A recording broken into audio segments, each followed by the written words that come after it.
Break के बाद स्वागत है आप सभी का सी न्यूज भारत में। खबर डोंबिवली से है, जहां कल्याण ग्रामीण प्रभाग क्रमांक 19 से भाजपा के उम्मीदवार एवं पूर्व नगर सेवक पर संघर्ष समिति के पदाधिकारी सत्यवान महात्रे ने गंभीर आरोप लगाए हैं। सत्यवान महात्रे का कहना है कि संबंधित भाजपा उम्मीदवार ने चुनाव आयोग को पूरी जानकारी नहीं दी और अपनी संपत्ति से जुड़े महत्वपूर्ण दस्तावेज एवं प्रमाण जानबूझकर छिपाए हैं। इस मामले को लेकर सत्यवान महात्रे ने चुनाव आयोग से शिकायत दर्ज कराई है और भाजपा उम्मीदवार विनोद कालनी की चुनावी उम्मीदवारी रद्द करने की मांग की है। उन्होंने आरोप लगाया कि उम्मीदवार द्वारा चुनावी नियमों और पारदर्शिता का उल्लंघन किया गया है।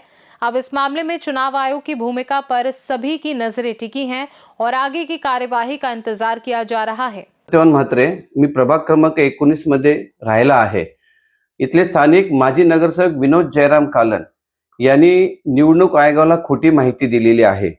त्यांनी या ठिकाणी विचारलेलं आहे की तुमची काही कंपनी फर्म वगैरे आहे का, त्यांनी तिथे लिहिलेले निरंक म्हणून, आणि त्या जवळजवळ 6 कंपन्यांचे ते डायरेक्टर आहेत आणि त्याचे पुरावे माझ्याकडे आहेत।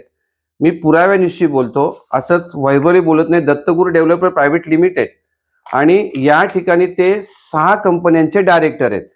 गावदेव इन्फ्रास्ट्रक्चर, त्यानंतर दुर्गादेवी रिअल्टी प्रायव्हेट लिमिटेड, त्यानंतर क्रुझर रिअल्टी प्रायव्हेट लिमिटेड, त्यानंतर क्रुझर्स रिअल्टी प्रायव्हेट लिमिटेड, आई रिअल्टी प्रायव्हेट लिमिटेड आणि एक दत्तगुरु डेव्हलपर प्रायव्हेट लिमिटेड, या कंपनीमध्ये माझी आई स्वतः डायरेक्टर आहे।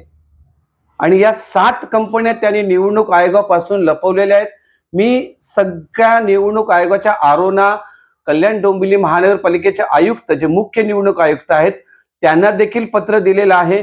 परंतु आरोने आपला पल्ला झाडलेला आहे। ते म्हटले की मला अथॉरिटी नाहीये टर्मिनेट करण्याची, मला निलंबित करण्याची, त्याचा अर्ज रद्द करण्याची अथॉरिटी मला नाहीये।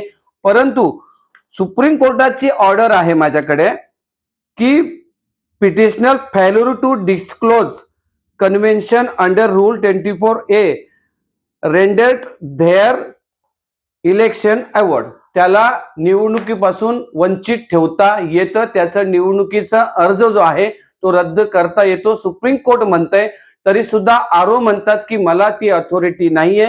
माझी निवडणूक आयोगाला आणि महाराष्ट्र शासनाला विनंती आहे की या खोटे दस्तावेज देऊन निवडणूक आयोगाची फसवणूक करणाऱ्या विनोद जयराम कालन यांची उमेदवारी रद्द करण्यात यावी। हा उमेदवार 7वी नापास आहे, याच्याकडे शिक्षण नाहीये। हा फक्त आणि फक्त लोकांच्या प्रॉपर्ट्या हडप करण्याचं काम करतो। ज्या दत्तगुरु डेव्हलपर प्रायव्हेट लिमिटेड मध्ये माझ्या आईला त्यांनी इन्व्हॉल्व केलेले आहे। आईच्या खोट्या सह्या करून आईचा 100 मीटर चौरस मीटरचा प्लॉट याने हडप केलेला आहे। भावाला मूर्ख बनवून, माझ्या भावाला वेड्यात जमा करून त्याच्याकडून तो प्लॉट हडप केलेला आहे। माझी निवडणूक आयोगाला विनंती आहे की याच्यावरती त्वरित कारवाई करण्यात यावी। डोंबिवली से सी न्यूज संवाददाता दीपक मोरे की रिपोर्ट। खास रिपोर्ट में फिलहाल के लिए इतना ही। बने रहिए सी न्यूज भारत के साथ, हर खबर आपके साथ, आपके हाथ।